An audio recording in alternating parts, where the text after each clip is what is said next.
Hi guys, తమిళనాడులో ఈ తెలంగాణ పొన్ను ఈరోజు అయితే బెండకాయ పులుసు చేద్దాం అనుకుంటున్నాను.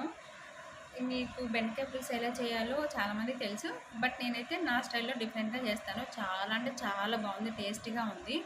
మళ్ళీ మెయిన్ ఎస్పెషల్లీ ఏంటిదంటే వంట రాని వాళ్ళు ఉంటారు కదా, ఫస్ట్ టైం ట్రై చేసేవాళ్ళు, వాళ్ళైతే ఈ వీడియో చూసారనుకోండి ప్రతి ఒక్కరు పర్ఫెక్ట్గా చేస్తారు. అంటే 22 మినిట్స్ ఉన్న వీడియోని నేనైతే 1 మినిట్లో డీటెయిల్గా అయితే ఎక్స్ప్లెయిన్ చేయలేను. బట్ మీరు అంటే మీకు క్లియర్గా కావాలి, మీరు వంట చాలా బాగా చేయాలంటే ఫుల్ వీడియో అయితే ఉంది. నా ఛానల్లోకి వెళ్ళి ఆ వీడియోని అయితే ఒకసారి చూడండి.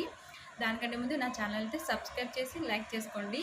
ఇంకా ఈ వీడియోస్ అనేది ఎక్కువ మందికి ఫార్వర్డ్ అవ్వాలంటే మీరైతే పక్కా లైక్ చేసి ఫార్వర్డ్ అయితే చేయాలన్నమాట, షేర్ చేయాలి. సో వీడియోలోకి అయితే వెళ్దామా. నేనైతే 800 గ్రామ్స్ తీసుకున్నాను బెండకాయ. 200 గ్రామ్స్ లైక్ 2 ఆనియన్స్ అయితే తీసుకున్నాను.